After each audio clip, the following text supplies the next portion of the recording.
Kruger. I'm the director of Fry Barry in Street Trash. This is Barry. You also may know him as 2-Bit in Street Trash.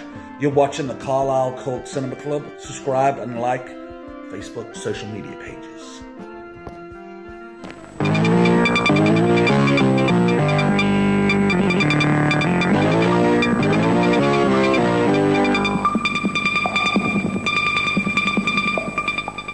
Good evening, ladies and gentlemen, and it's me, PD, back with another Carlisle Cultcinema Club Presents. And my God, I've got an absolute belter from Carlisle, artist Bryan Hitch, who's just drawn everybody under the sun. Marvel, DC, Wildstorm, you name it. Bryan's drawn for them. He's drawn Spiderman, Superman. He's the guy who, because he drew Samuel L. Jackson as Nick Fury, Samuel L. Jackson got cast as Nick Fury in the MCU. Bryan Hitch, welcome to the show. Thanks, nice to be here. It's been a while. Well, I told everybody we were next door neighbours. Well, yeah, 2 doors down we lived from each other, and in the late 80s, early 90s, I used to nip around and sit and talk films with Bryan. Bryan would get his guitar out. Horror movie videos, wouldn't we? Yeah, oh yes. As we all know, I like my films, and I used to lend Bryan quite a few. Yeah, it's great. Some of them of the pirate type as well. You know, I won't deny that. It was one of those. And I'm still the same, Bryan. I'm afraid I'm still a movie geek. Well, nothing wrong with that. We all are. Yeah, still heavily influenced by it all, and collect heavily movies and memorabilia and stuff like that. I'm a saddo, really. But anyways, it's not about me. This is about Bryan. But yeah, we live 2 doors down from each other. Bryan went to Newman School here in Carlisle. What were the first, back when you were just a kid, what were the first comics that kind of got you into that you were, because haven't you described it as being an underage drug habit? Well, when I discovered them, it was, yeah. So the first time I discovered Superman was one, because in England, we get those Christmas annuals. They're the hardback annuals. So my mum got me one of those. I must have been about 5, I think, or just starting school.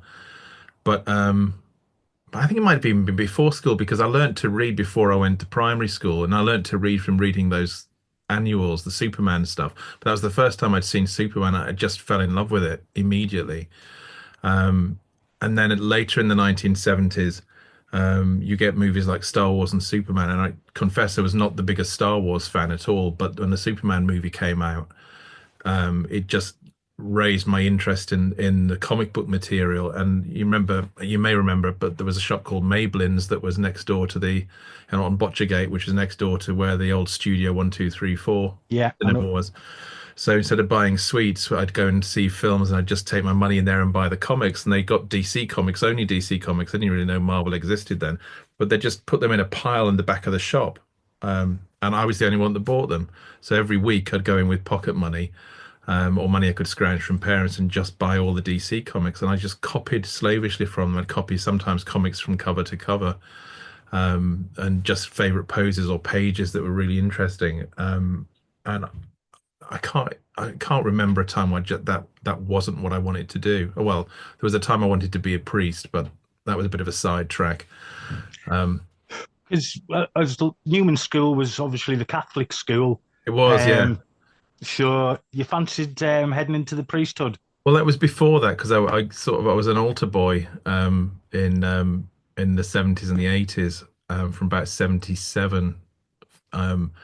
And my Saturday job was being the altar boy at weddings, because you got paid for them. So I could earn, in the spring and summer months, if there was 2 or 3 weddings in the afternoon, I could earn 15 quid, which in late 1970s was a lot of money. So I used that. Was a lot of money. Drawing pads and comics, and if I got like a £5 for a wedding, I'd go straight down to the shop and buy all the comics instead, because they were 15p, 20p then. So I'd just buy the whole block and take them home. So that was my Saturday job, and because I was ambitious, I obviously wanted to be the Pope. So but I ended up at seminary for a short while, and then discovered Superman was cooler than God, and the rest was history. Well, some would say that Superman is a god. Well, it's certainly been sort of a modern take on it, the messianic thing. I mean, Yeah, it's certainly born out of two elements, which is Judeo-Christianity, which because obviously there were Jewish immigrants that invented him, so they were building on their yeah, own kind of ideas of mythology, but they were also the key element for Superman, which often gets lost to use. He himself is an immigrant and an orphan immigrant at that. So that's really more of his root than the Christianity kind of stuff, which I think came much later. I think that you can really target the Superman movie and original kind of script for Superman's 1 and 2 as the origins of that, because Tom Mankiewicz, who wrote the script, is credited only as creative consultant because it was based on Mario Puzo's uh, yeah. epic tome. Even though almost nothing that he wrote remained in the film, but Tom Mankiewicz essentially wrote two completely new scripts, and he built all that Christianity stuff into it. Because I suppose because he saw the Judeo-Christianity elements in it, and he had some of those thoughts himself. You had Dick Donner, who was Christian, and he was as a Jew himself. So, I mean, Geoff Johns, who's a good friend of mine, he worked for Dick Donner for years. I've got loads of background info on all the Superman stuff, and the development of it, which is interesting. Um, I mean, personally, I don't. That's one of the things I didn't like about the Man of Steel movie was they played too heavy into that Yeah. messianic thing, both visually and story wise, and it lost me quite early on for that. Because I think Superman is more about friendship and hope and belief in good than the idea of a god on Earth. I think that stuff's best left to something like Thor, honestly, and that was a lot more fun. Especially the third Thor, Ragnarok. That was good. That was yeah, that was hilarious. Yeah. I must admit, watch the comic book films religiously, Yeah. Well, our kids and grew up with them, so I've loved them too over the years. But it's interesting, isn't even it? the bad ones. Yeah, but the thing is that you get one good one in Superman the movie, you get an okay one with Batman in 1989, but then there's nothing really till you end up. Well, I think the first Blade movie was pretty good, and there's some decent stuff in the Singer X-Men movies, but you don't really get a good run at it until Marvel start doing it. Mm, true. And hopefully James Gunn can pull this new DC off. Yeah, I'm hopeful because he's certainly a good storyteller and he's a smart bloke and he loves the material. He really knows the material. I just thought that trailer looked really hopeful. Yeah. Um, you Oh, know, I it, love the trailer. tonally speaking, I thought it's left me really interested in what they can do. Story if they've got a good story, the cast is clearly good. It clearly is going to look good. So if the story's good, um, and given the clips of Superman and Lois is clearly romantic as well, which is Mm, great. So yeah, I'm going into it really hopeful that it'll be as good as we want it to be. yeah. Yeah. Oh, definitely. I mean, Creature Commandos was excellent. Haven't seen it yet, but my kids loved it. Yeah, thoroughly enjoyed that. Looked forward to it every week. And so that's give us a bit of hope. The trailer looked excellent. Thoughts on the Fantastic Four trailer? Well, it served as a decent introduction, I thought, to the characters. There's no real, but beyond Galactus, there's no real idea of story there yet. I actually, for my sins, I worked on the Josh Trank movie. Um, Oh, you say that, but I mean, I've got loads of material back here in the drawers that I can't show anybody because contractual reasons. But um, there was a time early on where there was a really, really good movie. well, I believe that, and the studio kind of screwed Yeah, it up and no, it's more reshot it. complicated. It's more complicated than that. And Josh, unfortunately, he got he had a lot of problems by the time they ended up shooting it, and it just spiraled from that. But way earlier on, about a year earlier than that, it was going to be such a different movie. It had Mole Man, Doctor Doom was sort of introduced, but it was Mole Man and Annihilus and the Negative Zone, and Annihilus's cosmic control rod was going to essentially be something like the One Ring, and it was what would drew Galactus to Earth in the epilogue and set up the Right. second one. But tonally it was so different. But the head of the studio, the then head of studio, Emma Watts, just rejected it. She says, "I don't want a Marvel movie. I want a Fox movie," and it just completely basically told Josh to throw it all out. And yet, what we had there was a good movie. And Josh spiraled a bit after that. There was loads of other stuff that went on, and I can't speak for Josh because those are his stories to tell. But yeah, it kept getting worse and worse. By that point, I wasn't involved, but my character designs for Annihilus and the Mole Man and all the mole monsters and the stuff is all back there in the drawer. So Oh, I'd love to see them because I know your designs, and I know they'll probably be fantastic. And Annihilus has always been a character I've liked, yeah, because he was in a Fantastic Four story that was one of the first ones I ever read. Can't hmm remember which story it was, because it was when I was just a wee boy. yeah. Um, and my memory's not that great. But yeah, so Annihilus has always been a character I'd love to see used in a Fantastic. I hope it turns up in this Fantastic Four iteration. It might Who knows? well, I suppose. I mean, they look like they're playing with the comics accurate stuff. I mean, Galactus is going to be Galactus, so um, rather than a Played cloud. by Yorkshireman. Yeah, I know. I know that that's going to be quite a feat to pull off. I mean, just I don't know why. It just the casting just didn't make any sense. But he's a terrific actor, but Yeah. honestly, it's just like you would not have put those two characters together. But no, no, I'm looking forward to that. I'm looking forward to Thunderbolts hmm and Captain America: New World, just Yes, to see next week Harrison actually, Ford isn't as a it? Hulk. Yeah, I think it's out next week, isn't it?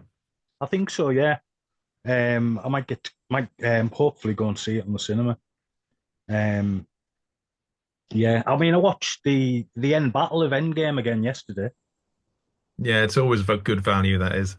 It is. I'll often from when Thanos comes through, blows everything up right at Yeah, that bit. I'll watch it from there often because it's yeah, it's just terrific. Yeah. proper cinema, I think. Well, those two were just they were the problem that Marvel's had afterwards is those two movies absolutely climaxed the Marvel universe for what almost 10 years worth of material. So Yeah. how the hell do you pick up the pieces from something like that? Because it really was an absolutely massive final act. And I know that it's not like I mean I loved Shang-Chi. And I'm Oh, that was great. one of the few people that seem to really love the Eternals, but they haven't really kind of managed to reach the same heights as pre-Endgame, have they? No, no. Everything's just been a bit, you know what I mean? Ant-Man Quantumania was just, I enjoyed it.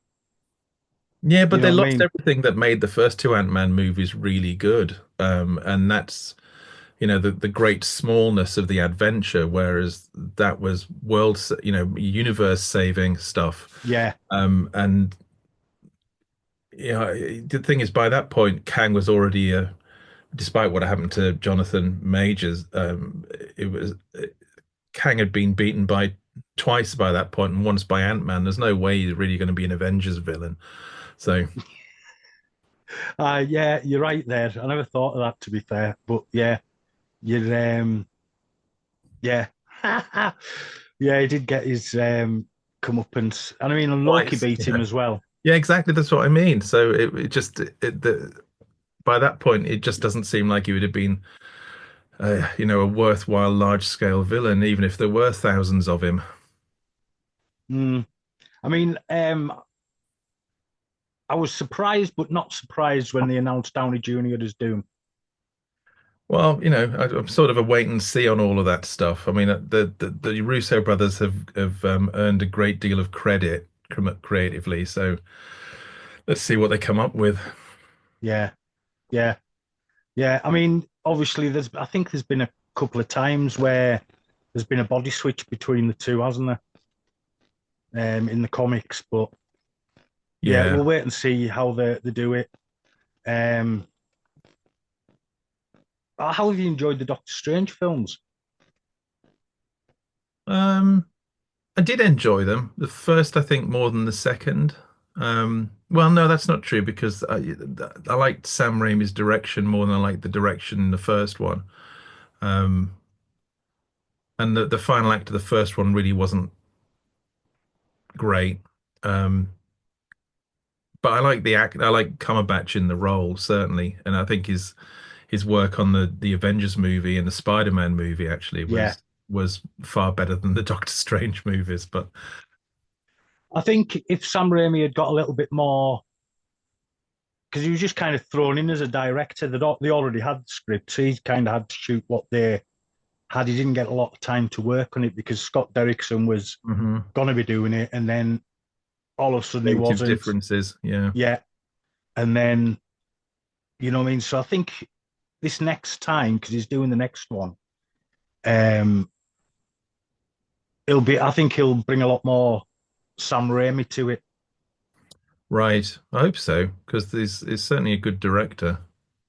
Yeah, Evil Dead's still one of my Oh, favorite films. absolutely. Yeah. You know, I still watch it regularly as clockwork. Yeah, great film. Anyways, where are we at? So you started with, was it Marvel UK you started with first? Yeah, I was just coming up. I'd done all my O levels, well, such as they were, the ones I turned up for anyway.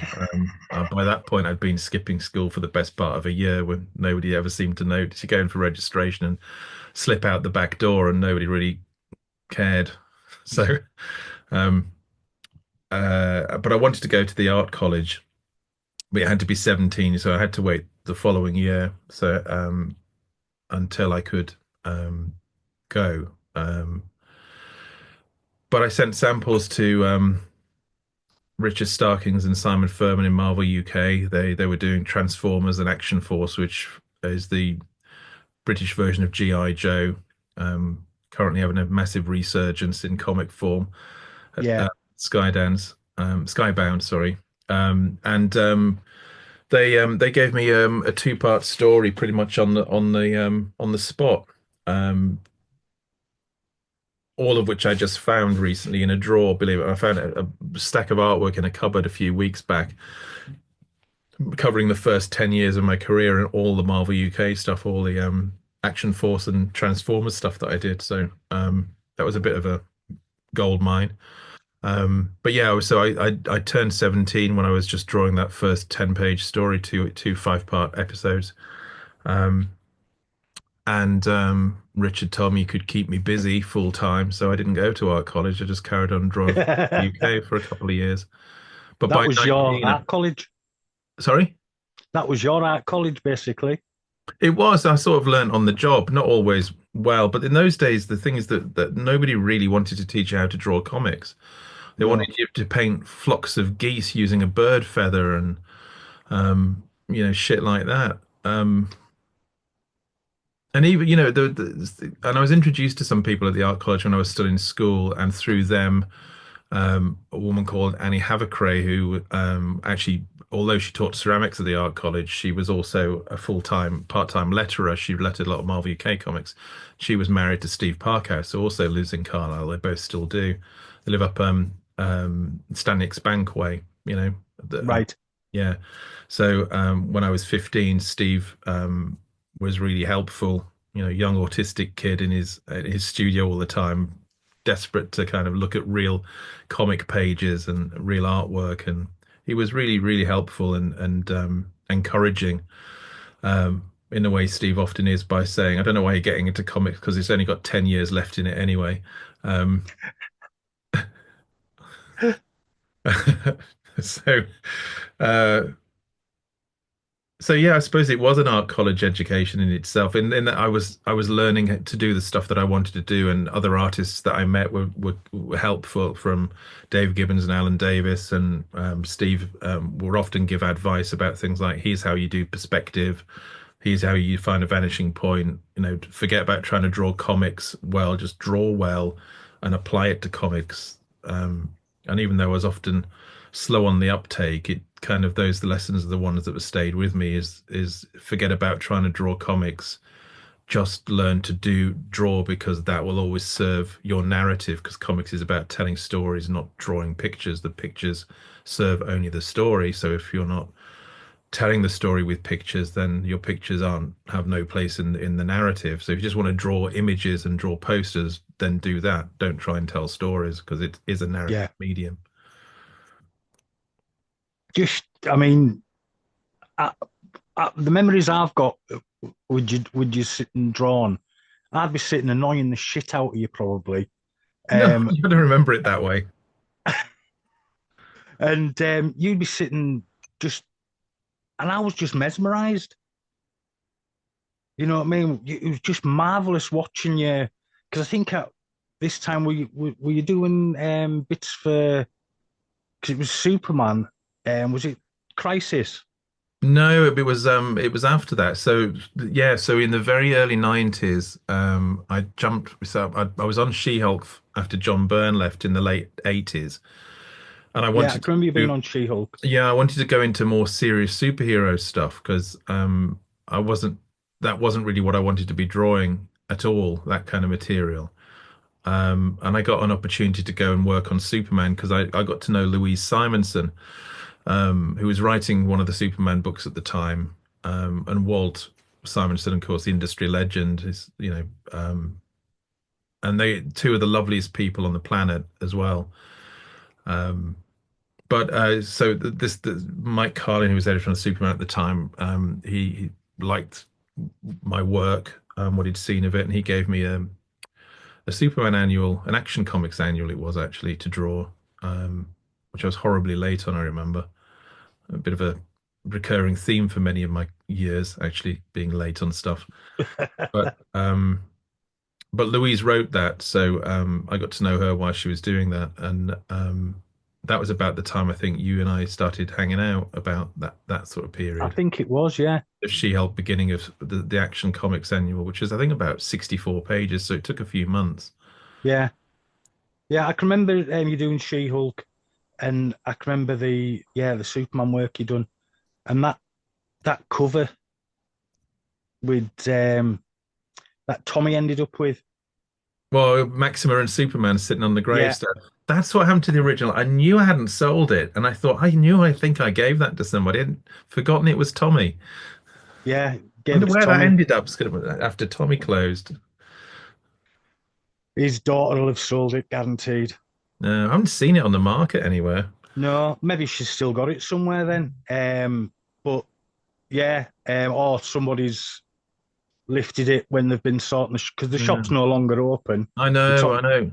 Well, if Tommy's daughter does have it and she wants to sell it, put her in touch with me, because I know the right people, and at least it'll get her a decent price. Yeah, I'll try and get in touch with her and tell Okay. her. If Because she I doesn't want think to there's sell it, that's still, fine. But if she does want to sell it, I'd rather it went, to a proper collector, and got them a good return on it, rather than just, anybody. yeah. Yeah. Well, you gave me a piece of that artwork, which I lost in the first Carlisle floods. Oh no, really? Yeah, Wow. um, yeah, I lost everything in that first floods. I'd only been in the house 6 months. Shit. But yeah, so who's been your favourite character to draw?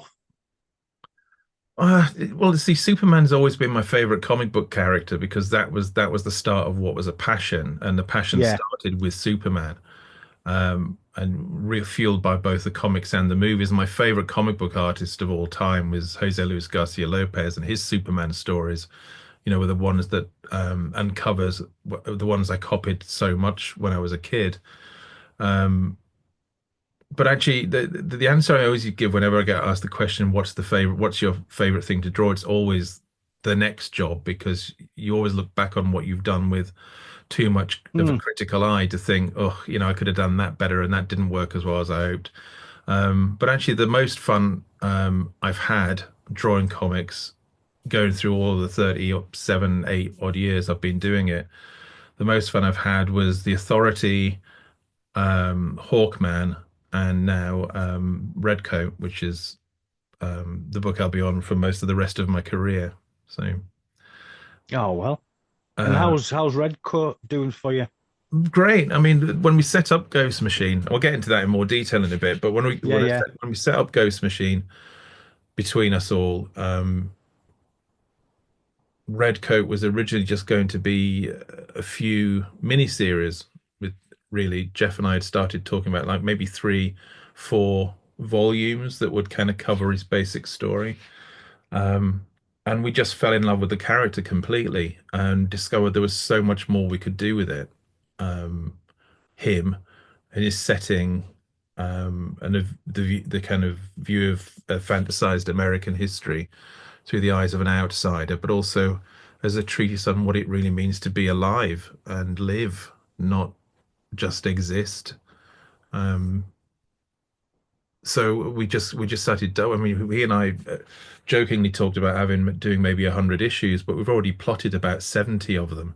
So we'll probably go somewhere between 100 and 150 issues before we know exactly how it ends. We've always had the ending, Right. um, and but we're just enjoying ourselves going into lots of detail. So we could, if we'd originally done it by our original intentions, what became issue 7, which is the death of Albert Einstein in the 1950s, and an issue we're both immensely proud of, that would have been a 3-page epilogue in issue 6. Yeah.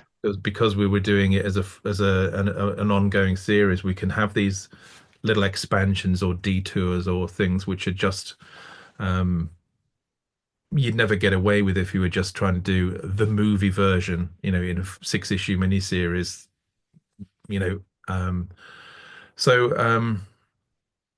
yeah, in terms of how it's going, it's selling well enough. All of our books are doing what we need them to do, but we're all having such a great time, both working with each other and as a larger company, because there's 24 of us now in the company Oh, altogether. brilliant. Um, and we just love working on the book. I just there isn't a day where it feels like a job. Yes, it's effort at times, because sometimes deadlines are shorter than you want them to be, or this page is more difficult than you want it to be, but it doesn't ever feel like work. It's such a pleasure to do what we're doing, which is the ideal, really. It's what you always want. And there's very few times where, as much as you enjoy what you do for a living, there's very few times where something is that genuinely consistently joyful. And often it has felt like it's been a slog at times, as much as I Yeah. love my career. Sometimes you just think, how many more of these thinking pages do I have to draw? Or you're drawing scripts that you can write better yourself. That's always frustrating. Um, and I had a lot of, I had a good time doing the Superman thing. I just did finish. Well, I finished it quite a while ago, but Kevin Nolan's just finishing the inks on issue 3 right now. But this 3-part um, DC, what do they call, Black Label project I did with Mark Oh, Waid. yeah. Yeah, Superman: The Last Days of Lex Luthor, and it's in that oversized square bound format. Um, but for the last work for hire project, the fact that it turned out to be a Superman job seemed somehow fitting, because that's really what got me started in comics in the first place. So for my last ever DC and Marvel gig, for it to be a Superman book, that seemed about right. That's brilliant. That's fantastic. And you're now obviously settled into something you're really enjoying, which is great. I've got to ask, what's the most bizarre and unexpected feedback you've ever received from somebody in the industry? In the industry, Yeah. it's odd actually, because you don't get a lot of feedback, because most of the time you work in isolation. Mm. And so if you get any feedback at all, it will come from the people you're working with, a writer or an editor.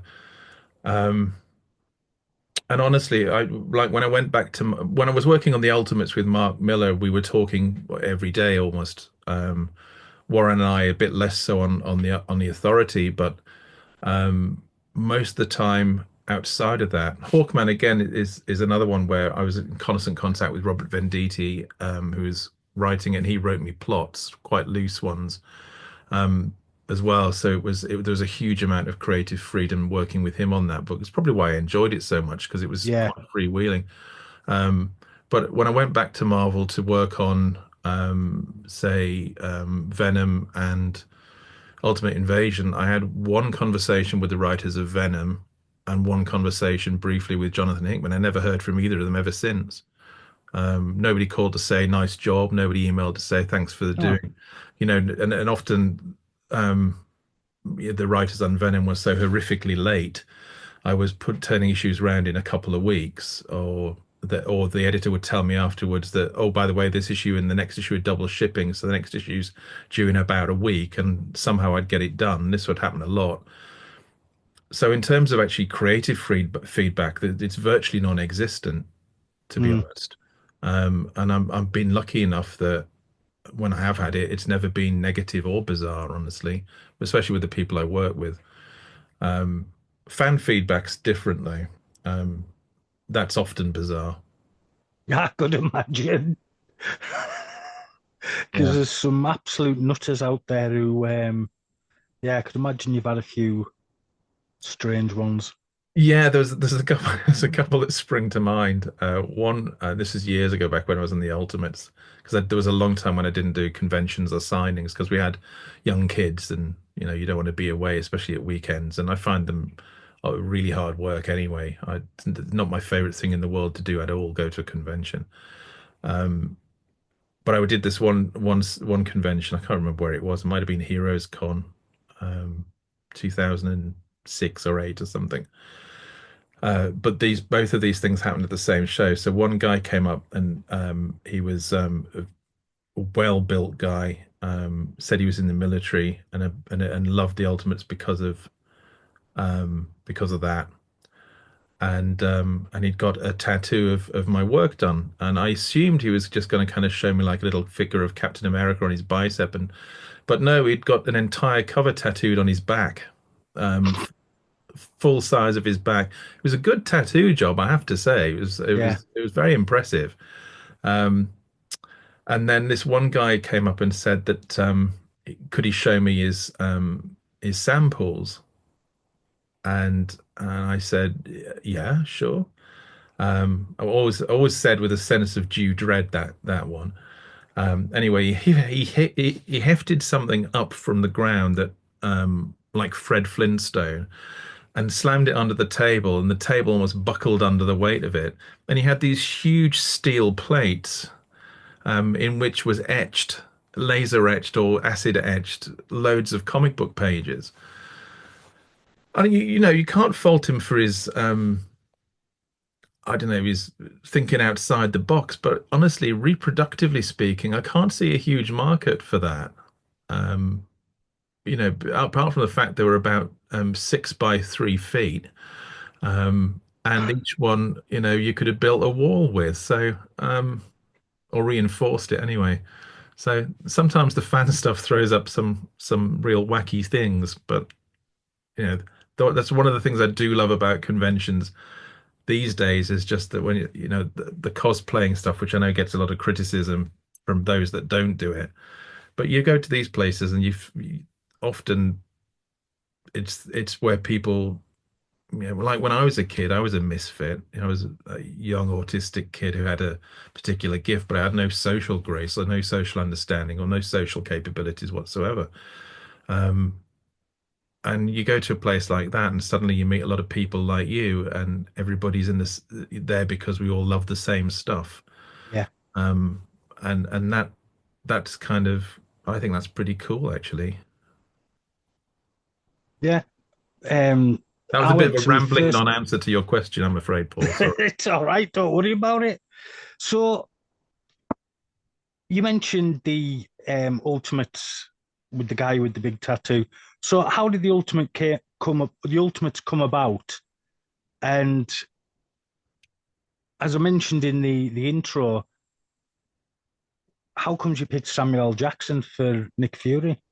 Well, the Ultimates happened because so Bill Jemas, when he and Joe Quesada had sort of assumed control of Marvel at that point, they were looking for new takes on new ways of introducing their long-standing characters to new readers, because there was sales were flatlining on everything everywhere at that point, early 2000s, because this was just post boom of the 90s, that began Mm, all the image stuff in the that was beginning to flatline at that point, and none of there's been a few initiatives, but sales in general weren't going great.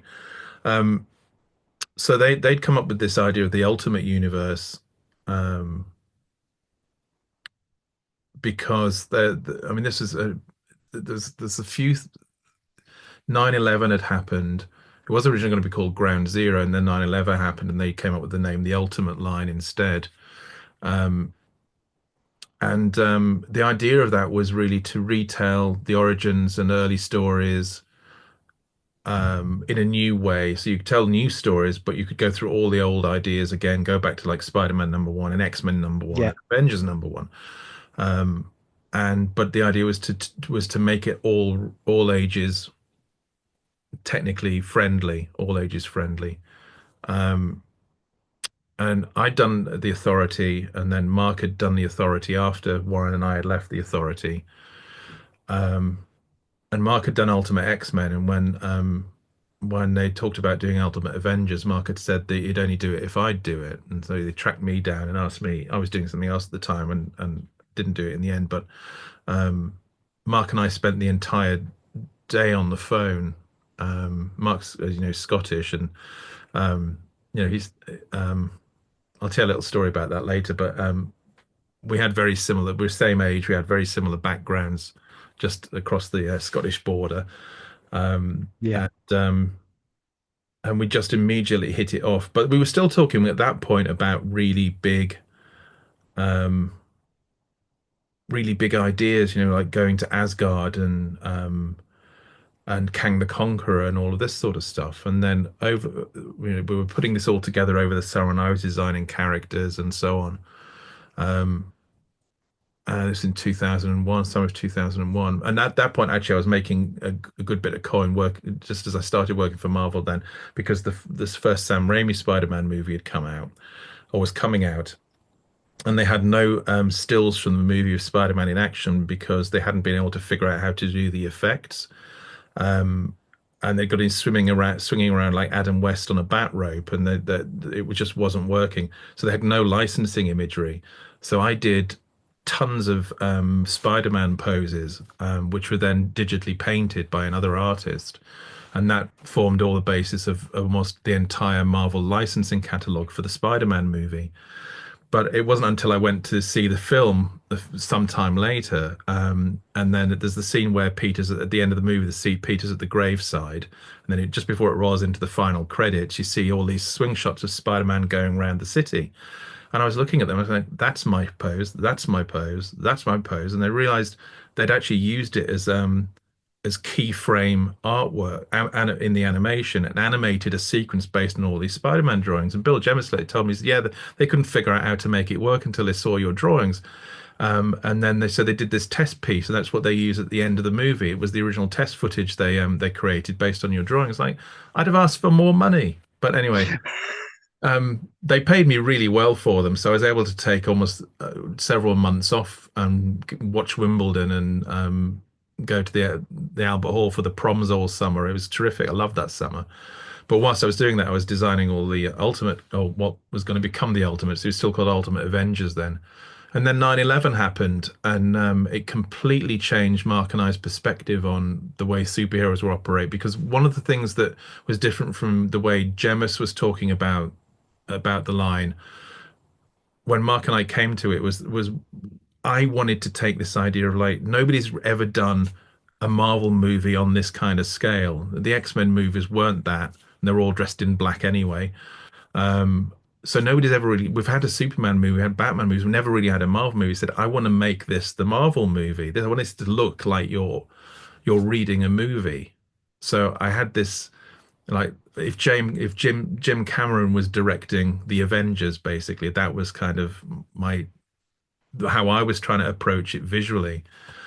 Um, and then after 9/11 happened, it changed our approach to this idea where it was super terrorism, not super villainy. And that line was in the news at the time. So that was kind of one of those perspective shifts. And we were saying, if this was the real world, then Shield would be the ones dealing with you'd be hearing about on the news all the time. Yeah.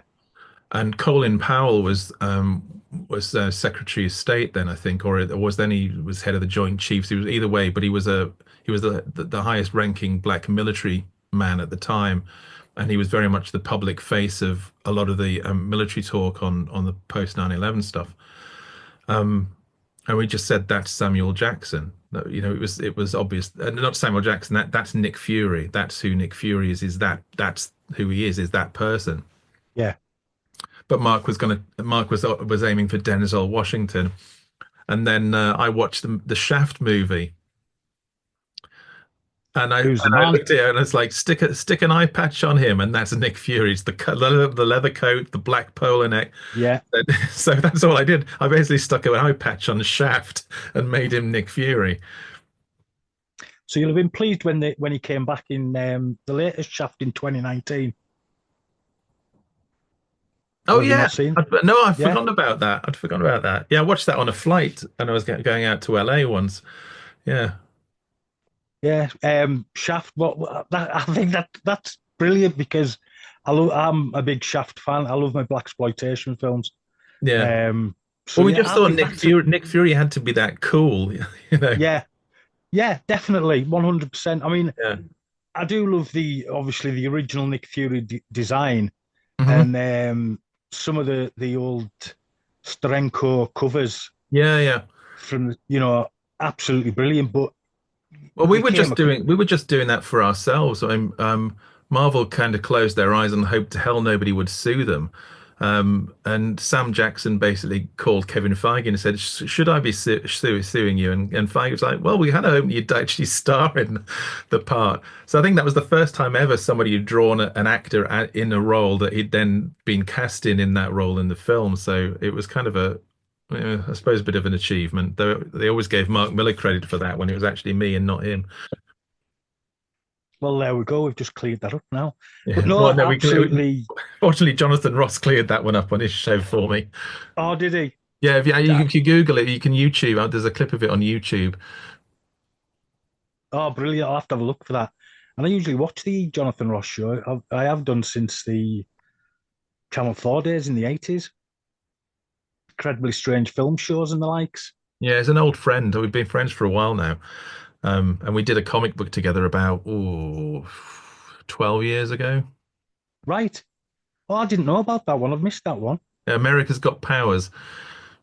Right. Oh, I'll have to try and find that and have a read of it. I've not Well, read that let me know one. if you can't find it because I'm sure there's a box of them in the loft. I could probably dig one out. That's fair enough. No, I'll have a look for that. I'm friends with Jonathan on Facebook Okay, or cool. under his pseudonym. All right. Yeah, but I know it's him because he keeps on putting photos and videos up of him playing with his Transformers. Don't like his toys. Yeah.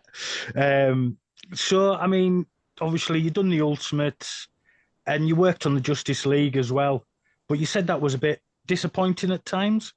Well, I've done Justice League a few times. I did the first time I did before Ultimates. I did it with Mark Waid briefly. So after the Authority, what I got offered the Justice League, and Grant Morrison had left, and Mark Waid came on. But Mark and I, as much as we got on well personally, we just creatively we were on two separate pages at that point. And it just didn't work, and the schedule was a nightmare because the editor just fucked everything up. Genuinely, it was absolutely awful. So that was very abortive. I got offered it again. Dan asked me to come back and to DC and offered me a load of stuff. Some just didn't pan out because it just wasn't going to work, and others for different reasons. And eventually, I kept saying no. And Dan said, "Okay, what do you want to do?" And I said, "I want to write and draw Justice League." And Geoff was writing Justice League just after Jim Lee at that point, and he had Right. relaunched it, New 52. Um, and Dan said, "Fine, do Justice League of America. It's your book, do what you like." So I started that, and then I think what it was, it's not that it was. I was disappointed because I know I could have done it better. Um, in the JLA stuff, it was my first time writing anything officially. I'd done Real Heroes before that, and some other odds and ends that never got published, but it was there's a big difference between drawing a team book and writing a team book. And I made the mistake of thinking because I could draw team books in my sleep and know exactly how to work them visually, that I could write one too, and it's far more complicated. And I just wasn't I I didn't have the experience really to deal with what I was doing in terms of how to take this great idea that I had and that everybody loved, that I'd pitched really well, and turn it into a series of individual comic books. And Brian Cunningham, who was the editor then, and also he's our editor on Ghost Machine, and I've known him for a long time. We all adore him, but I think he was essentially told to leave me alone and and let me get on with it without really any. And I would have benefited from having an editorial eye question a lot of what I was doing so I could think about it more, but it was just lack of experience. And every writer has that at some point early on. Um, but I was making my mistakes on the largest possible canvas rather than on small scale books 20 years ago that nobody had read. And then whilst I was doing that, we had this big conference. I mean, to be fair, like early on Justice League of America, I think people were digging it. And certainly in the office, it seemed like they were. Dan was, Brian was, Geoff certainly liked it. When the Rebirth thing happened and Geoff couldn't do it because he was so busy with other media stuff. By then, he was the um, president of DC Comics or chief creative officer or both at that point as well. So he wasn't going to write the relaunch of Justice League. He just do the Rebirth one shot, and then he was going to step aside. And so Dan and he both said, "Will you do Justice League? Just write it and have some other people draw it." And again, that was a whole different set of problems for several reasons. One, I'd never written for another artist, Mm. and I didn't actually work well with the artists I'd got. One I did because I asked for him and I got him, and he was terrific. But it's sometimes people just want to draw pictures and not tell stories. And I was finding that some of the stuff what I was writing just wasn't ending up in the comic. It was just being cut because somebody wanted to draw a big picture of Batman rather than actually a page of storytelling.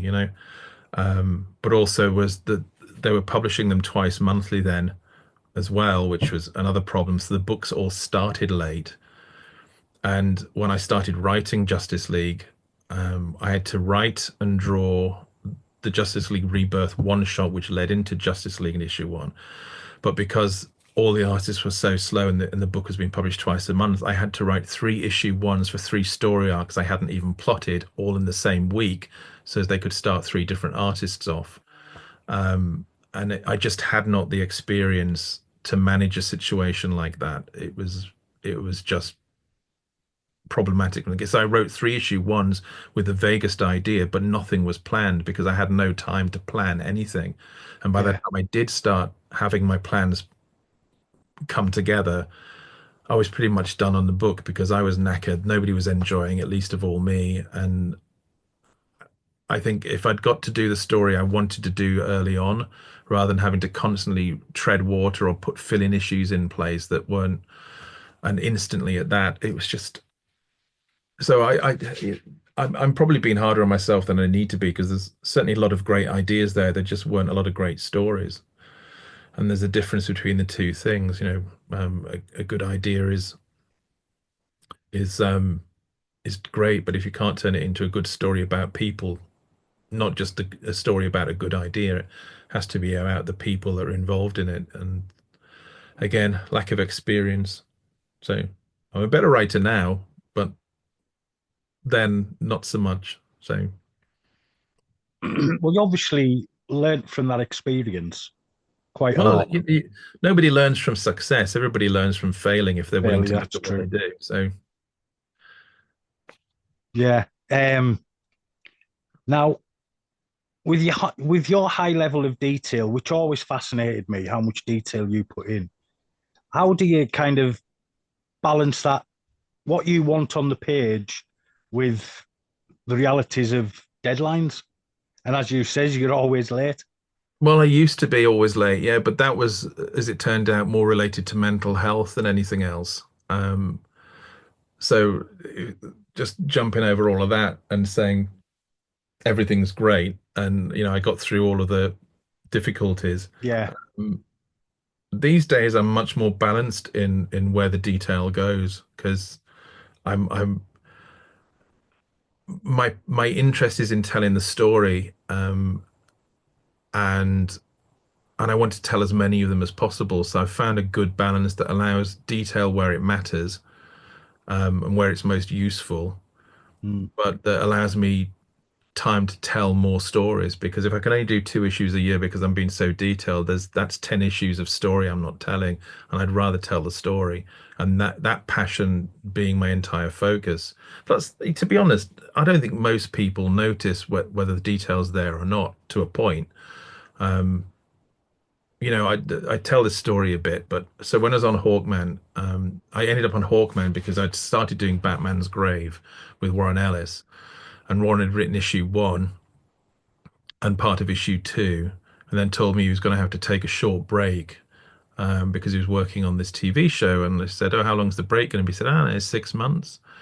Um, so Dan said, "The only thing I've got that's ready to go now that you can jump into, if you want something to do immediately, is this Hawkman book with Venditti." I knew Robert, and I liked the idea. So Dan said, "Do the first 3 issues and see if Warren's back." And I knew that it was not going to sell. DC had agreed. I was under contract then for the Justice League and for the Batman thing, and so there was a certain page rate I was getting and contract rate I was getting. There's no way Hawkman was ever going to sell enough to afford that anyway, which is why they'd only want me to do the first 3 issues, because the yeah, first issue was the only one that was going to sell anything.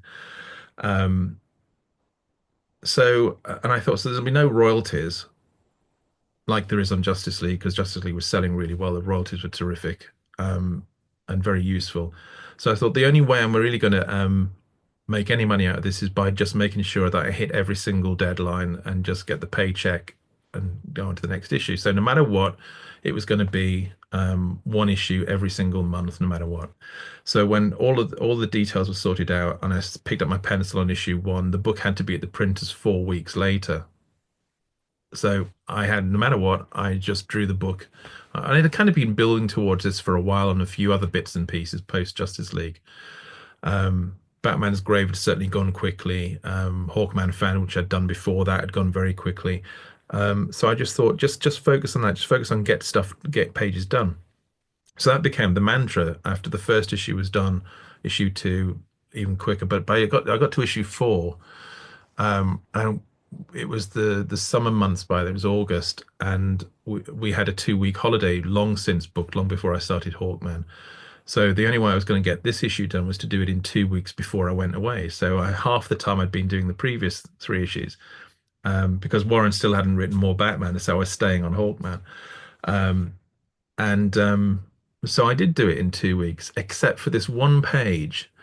So it was the scene of Thanagar, and I've been doing all these Blade Runner like backgrounds, quite detailed. There's one page I didn't get it quite finished. I got the figures kind of almost tightly penciled, and the backgrounds kind of only loosely kind of sketched as kind of like indicated lines where the perspective on the buildings would be.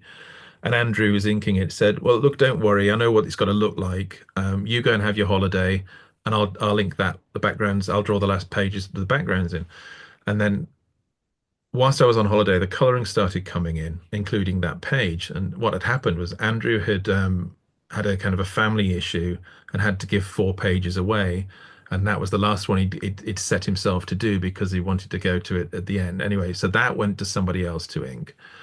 as well. And I was only seeing this in when I got to the colors. Now, not only had this other inker turned one of the female figures into a male figure, um, he hadn't bothered with the background. He'd just literally inked the marks I put in place, which is like little odd lines here and there. Yeah.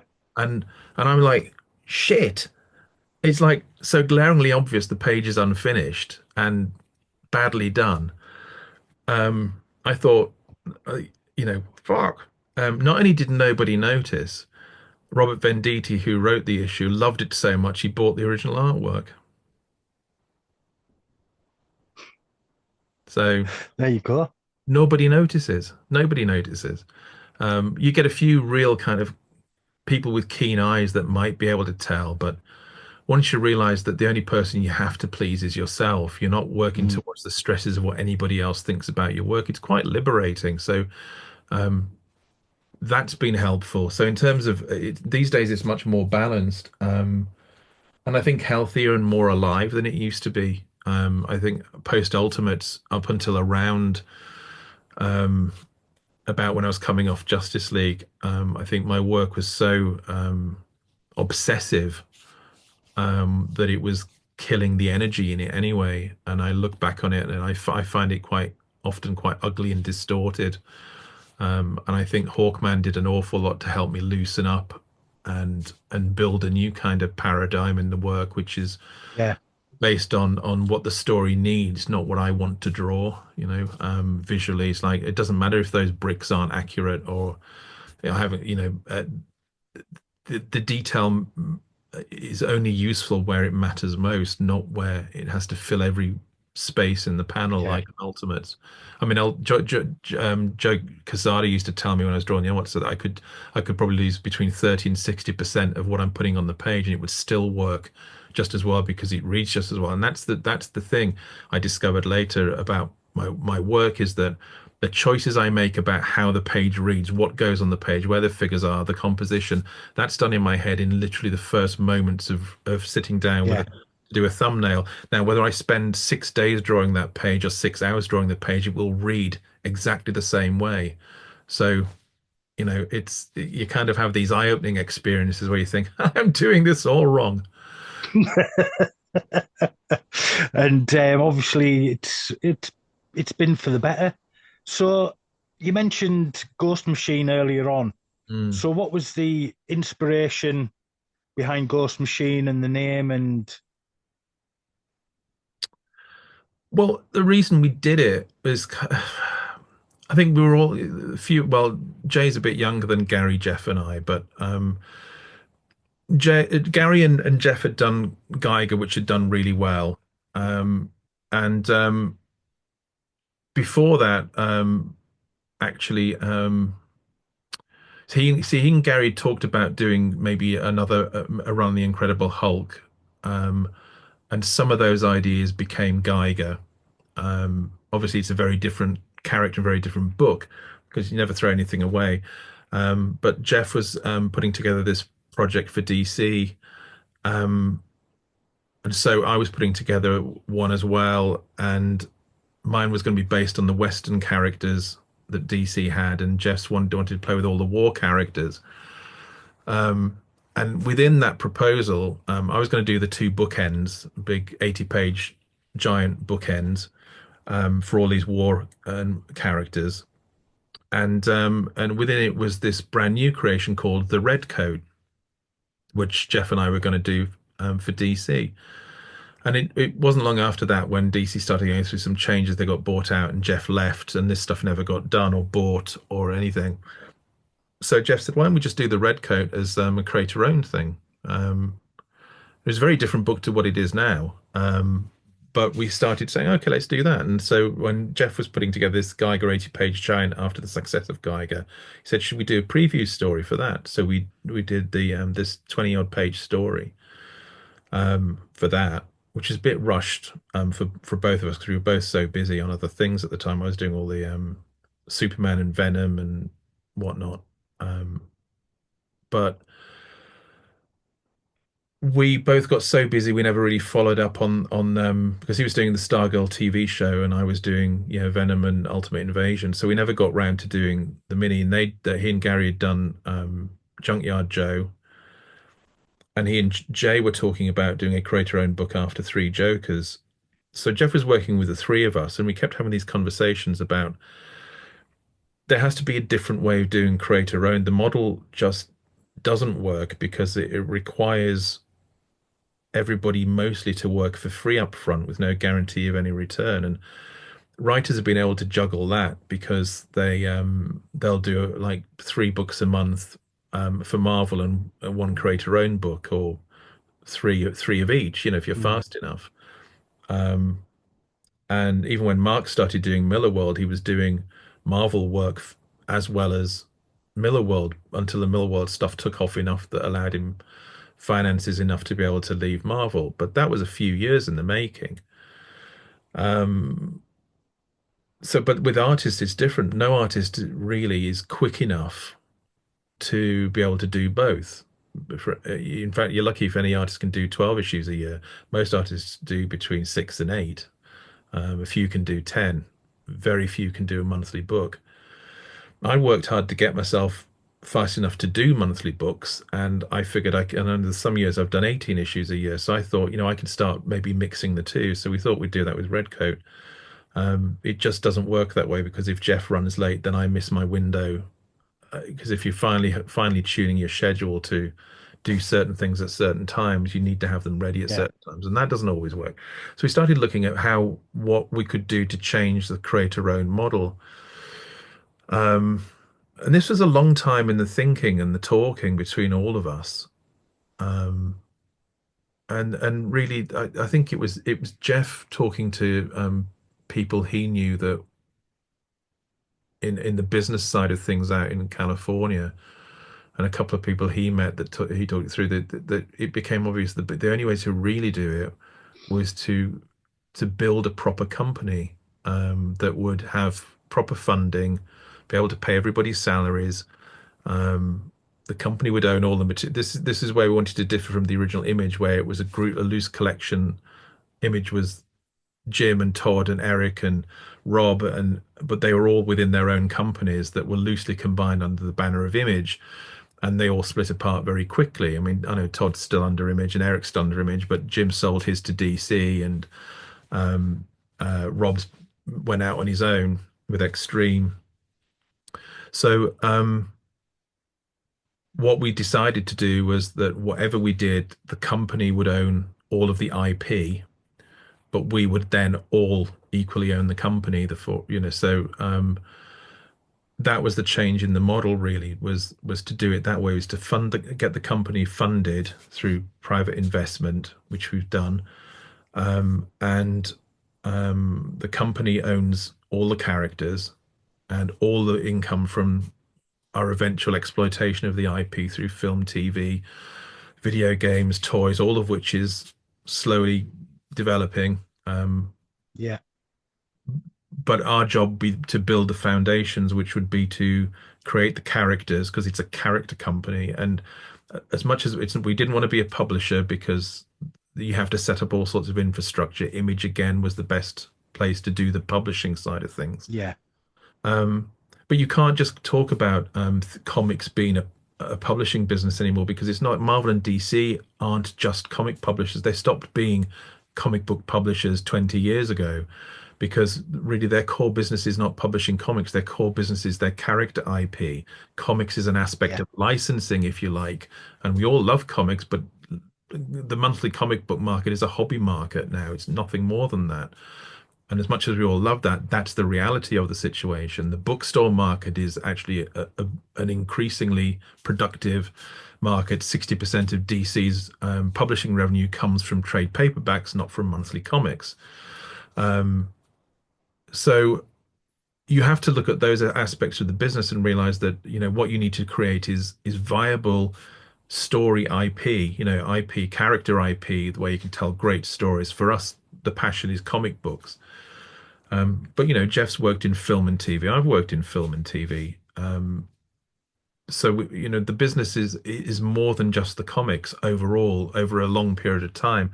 Marvel and DC make more money out of Batman pajamas than they make out of Batman comics. So, Yeah, you know, you have to be realistic that your business can't just be monthly comics because you will not succeed. You cannot create a viable business just publishing monthly comics. It's just not there.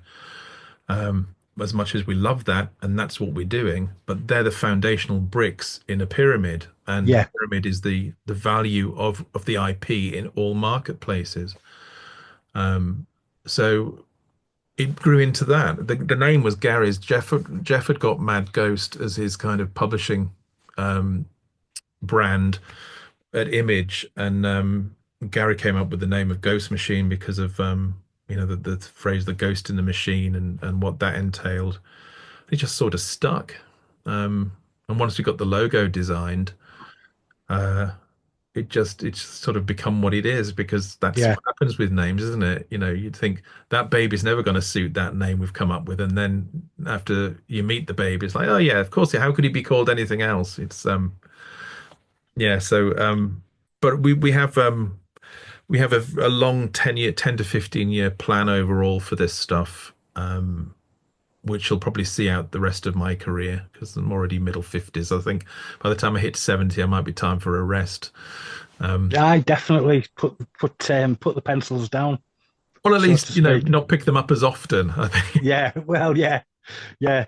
Now I've got to ask you about Doctor Who, Oh the yeah. redesign of the TARDIS, because it'd be rude not to, being a a bit of a not a massive fan, but I've always enjoyed a bit of Doctor Who, and it was nice to see your redesign of the TARDIS when it came back.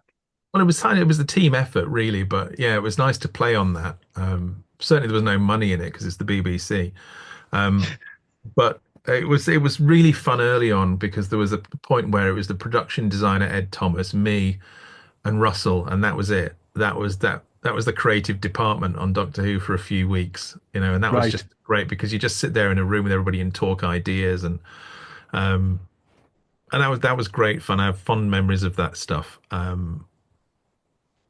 And going to Cardiff and just like the day before Eccleston was due to film on the Tardis set for the first time. The lights weren't even installed. I think they've fixed it now for the releases, but originally when it first aired, you could see the scenes. There were scenes with the lights on, scenes with the lights off, because the next day when they're shooting pickup shots, the lights were on. So there was like these weirdly lit scenes in there because there was no lighting interior in the TARDIS, so it wasn't plugged in. Um, but there was that day before we had this table full of junk and we were scooting around the console bolting stuff on and gaffer taping it on so as it could look like it functioned for that first scenes because we knew there'd be a couple of weeks after that before the production guys could get it all properly decorated and everything properly fixed and Yeah. glued and screwed and bolted. Um, Oddly enough, though, the design that I came up with originally, although it had all those struts in it, which to be fair, I nicked off the architect Santiago Calatrava, who's designed all sorts of things from subway stations to opera houses. But Right. I really liked those buttresses of his, so I borrowed some from one of his underground stations. Um, but it was originally supposed to be structured exactly like Capaldi's TARDIS and Matt Smith's later TARDIS was, with the mezzanine level and the underground bit. So I'd designed all that into it around these flying buttresses. But when they hired a studio space, which essentially it was a warehouse in Newport, um, when they hired that, it was this it had a pitched roof like that, and although that was tall enough to fit what TARDIS said, which would be about the size of an average terraced house, you know, in terms of height, Yeah. all the roof supports went along that center line like that. So the only place they could move it was to one side, which meant it had to come down by about 30%. So that's why there's no mezzanine in that. But it was supposed to look much more. It's interesting they went to that later, but because that was the original basic structure of it, but with those big flying buttresses of ours. Oh, it was a great design. It was, yeah, I can remember when we heard Doctor Who was coming back, and it was such a big thing, You know what I mean? Yeah, well, I mean, I heard it on the grapevine too because I was friends with the guys at SFX magazine, and when I heard they cast Eccleston, I thought, oh, they're taking it seriously. So I emailed Nick Setchfield at SFX magazine and said, "Can you put me in touch with Russell? Can you give me his email address?" So he did. Um, and then I emailed Russell and said, "Look, you're not going to know who I am, but I've drawn these comics. I've done the Authority. I'm doing the Ultimates, and I'm a big Doctor Who fan and grew up with it. And I'd really love to get involved on some kind of, design level, just concepts and stuff." Anyway, about 30 seconds later, I got this email back from saying, "Of course I fucking know who you are." Um, and they were going off for a meeting at the BBC, literally the following week. So they said, come up, come into London. We'll have a meet." And that was it. That's how it happened. And the second year, I couldn't do much. Because I didn't have a lot of time, but also they just didn't have a space. They had a properly functional art department then. Yeah, They didn't have. They had full time, like Matt Savage, who's brilliant. He was on the show full time by that point, and handling the bulk of it. But Julie Gardner, even though there wasn't really a space for me, Julie Gardner said, you got to stay on, you got to do something. But I said, yeah, but you haven't got any money, and there's not really any work to do. And she says, well, just come down and have meetings. She says, what can we get you? And I said, well, I'm a big proms fan. Can you get me some tickets for the proms this year? And she said, I can do that because that's hospitality budget. It doesn't have to come out the show. So she gave me one of the BBC boxes for the whole season. So oh, you'll have loved that. I did love it. We went so many concerts that year. That's why I didn't do much on season 2 of Doctor Who because I was at the proms every night. That's fantastic. Just pay me the proms tickets. That'll do me nicely. Thank I you. remember I was on the set. We were looking at the Tardis set, and Russell saying, "Can you believe we've got it there? It's built, And I was like, "Yeah, it's terrific." And he said, "What's next?" I said, "I want to stand on the bridge of the Enterprise, knowing I've designed it." And I nearly got there. I did work on the movie because I did, Spock's ship. Right. Oh, So excellent. that was me. I did that while we were writing the script because I knew Damon Lindelof, and he invited me to come. He introduced me to JJ and Brian Burke and Alex Kurtzman, um, and they were writing. They were still partway through the screenplay, and JJ on a phone call said, we need a ship for Spock to travel back in time in. So I literally drew that on a piece of A4 paper and emailed it through that next hour or so, and he just said that is the fucking coolest ship I've ever seen. And so I was kind of on board after that, and I did a lot of consulting while they were doing the script, not a lot of design work, because the idea was I was going to design the Enterprise and all sorts of stuff. And then there was some up and down about whether it's going to get greenlit or not, and took a long time. And the day it was greenlit was the day our fourth son was born. So I couldn't go over to LA, so I never got to work on the actual hard. I was supposed to be there for several months to work on the movie, but it didn't happen for that reason. But every idea I had is in the film, including the opening shot with the space. How the opening shot of the Yeah. the Kelvin and the Narada works. That was I did that on a phone call because Joe was trying to get JJ to understand the scale. And I said, like on the TV shows, the way the camera passes between the nacelle of the ship and the body of the ship, either the camera's massive or the ship's small because it just doesn't do the scale right. And the ships are always sailing left to right, across the screen or front to back. Not space doesn't have those dimensions. It can be any directions in space. There's no up and down, there's no left and right. Yeah. It's all orientation. And I said, you never get the sense of scale. I said, what you have to imagine is that you're sitting in a rowboat in the middle of the Atlantic Ocean and an aircraft carrier goes by close enough to touch. All you can see is just the hull and maybe a couple of portholes. And then this huge ship sails past you and goes off into the distance to the horizon. And you get a sense of how big the sea is just by how close you were as a human to this vast vessel. I said, then on the horizon, something that makes that thing look smaller than you appears in front of it. I said, that's the scale you have to deal with. And it was a surprise when I went to see the movie that was the opening shot, because that was me just trying to describe how to get across this sense of scale, because that wasn't in the Yeah. script that I read. So there's all sorts of stuff like that, and the window is a view. There's a view screen as the front window of the ship, and all that stuff. How to bring up the 60s stuff. There was so much stuff that was in there.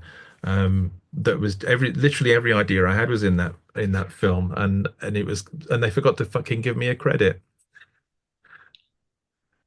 Oh, that's a bit. Yeah, so I'm entirely credited. That's Hollywood. It wasn't in the contract. They forgot to do it. It was in my contract. Oh man, that is mental. Well, it's I've just seen the time there, and I know you're needing to. Yeah, I do have to go. On. Yeah, I'm afraid. Sorry. No, it's been an absolute pleasure chatting to you, Bryan. It's only been what 34 years, isn't it? Yeah, something like that. It's been a long time, and it has been an absolute pleasure. I hope you've enjoyed the interview. Oh, I loved it. It's really nice to chat with you.